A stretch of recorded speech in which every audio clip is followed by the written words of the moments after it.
Et un visage pour commencer, celui d'Eugénie Le Sommer qui offre la victoire à l'équipe de France de football. Elle a inscrit l'unique but de la rencontre face à l'Angleterre, entrée en matière réussie donc pour les Bleus, pour leur tout premier match dans ce mondial de football canadien. À la une également ce soir, la classe politique française toujours aussi divisée sur la question des migrants. Après le démantèlement la semaine dernière du campement de la Chapelle à Paris, cela n'a pas échappé à l'œil d'Isabelle Soler. Cécile Duflot signe une lettre à François Hollande. Elle dénonce un Waterloo moral. Les pieds en plein dans le plat, l'ancienne ministre de l'écologie. Pas de sangatte à Paris, répond le gouvernement. Mais alors quoi ? Il va falloir effectivement que nous allions vers un lieu qui permette d'accueillir ces personnes pendant une durée de l'ordre d'une quinzaine de jours peut-être. Ces centres existent, mais en banlieue, trop loin des gares, les migrants n'y vont pas. Dans Paris, la droite s'y refuse. Mais je dénonce le cynisme de Madame Hidalgo. Pendant 6 mois, elle n'a rien fait. Et maintenant que le sujet devient médiatique, elle essaie de trouver une pirouette en lançant cette idée qui est une fausse bonne idée. La bonne idée, tout le monde la cherche. En attendant, chaque jour, les candidats à une vie meilleure embarquent par centaines vers l'Europe. Vétustes, fermées ou en passe de l'être, les centrales nucléaires belges affolent les voisins. S'il y a un problème à Tihange, ce n'est pas impensable que nous devions évacuer Maastricht. La seule manière de l'éviter, c'est de fermer la centrale. Clair et net, et avant les Pays-Bas, même message des Allemands. À Aix-la-Chapelle, il y a un groupe qui se réunit très régulièrement et qui n'arrête pas de taper sur le clou dans les médias. Mais comme la Belgique est souveraine en la matière, cause toujours « tu m'intéresses ». Insuffisant dans beaucoup de communes franciliennes, le logement social, le gouvernement va sévir. Les maires récalcitrants perdraient la gestion immobilière. C'est le préfet qui pourra préempter des terrains en friche, délivrer des permis de construire et réquisitionner des logements vacants. Rien de neuf sous le soleil, selon les associations. C'était déjà le cas depuis une quinzaine d'années. Ça n'a jamais été fait.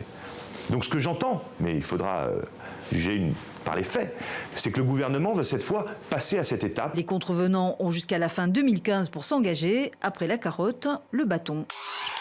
Mieux vaut ne pas figurer sur l'affiche, celle des sénateurs canadiens qui ont confondu leur porte-monnaie et celui des contribuables. Les sénateurs avaient organisé des voyages payés à même les fonds publics. Et pas qu'un peu, près d'1 million de dollars envolés en dépenses injustifiées, va falloir faire quelque chose.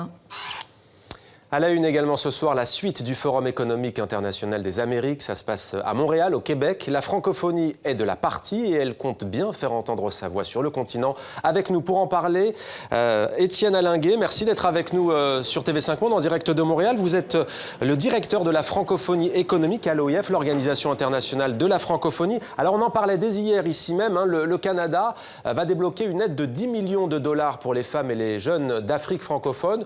Concrètement, pouvez-vous nous dire qu'est-ce que cela va représenter?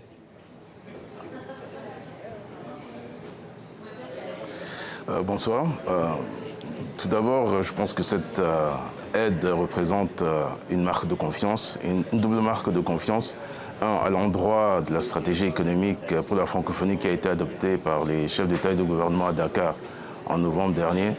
Une marque de confiance également à l'endroit du programme qu'on a formulé, qu'on a présenté, qui porte sur un sujet important, à savoir celui de l'emploi des jeunes et des femmes par la création d'entreprises.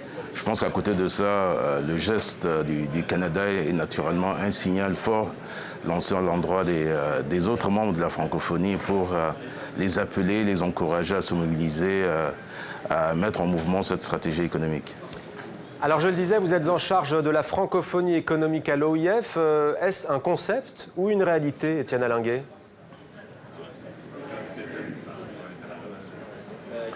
Écoutez, je sais qu'il y a des doutes, il y a des hésitations, il y a des interrogations, mais en ce qui nous concerne, ce n'est pas le cas. Et je pense que ce n'est pas le cas également chez vous à TV5 Monde.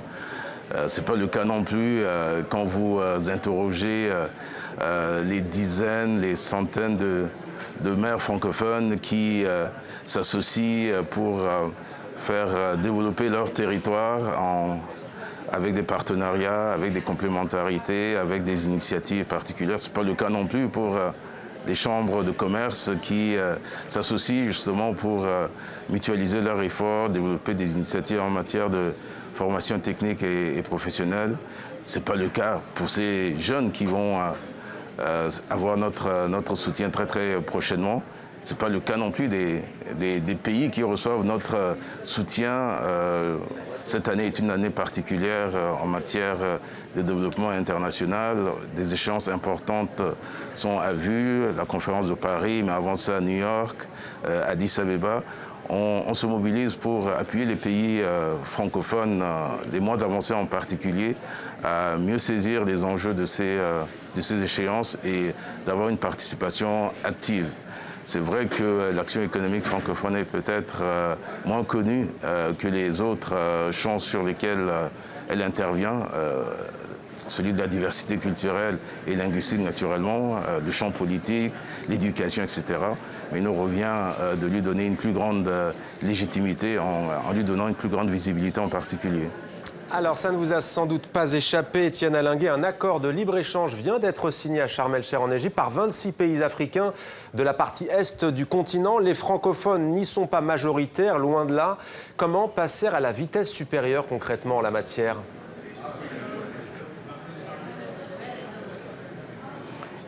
Écoutez, je pense d'abord qu'il faut saluer cette signature qui relève de l'agenda de la Commission de l'Union africaine à créer une zone de libre-échange au niveau du continent, à stimuler davantage le commerce intra-africain. Nous sommes au niveau de l'OIF, nous soutenons depuis très longtemps cette perspective. Donc il faut se réjouir de cette signature.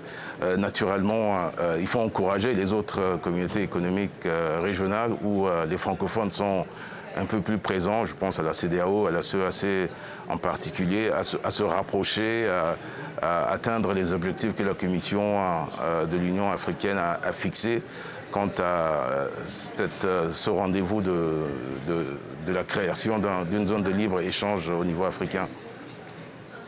Alors Étienne Allinguet, on évoquait tout à l'heure la force de frappe de cet espace économique francophone. On a bien compris que ce n'était pas seulement un concept, mais est-ce que vous pouvez nous dire concrètement quels sont les atouts économiques de cet espace francophone, s'agissant par exemple de l'Amérique du Nord ?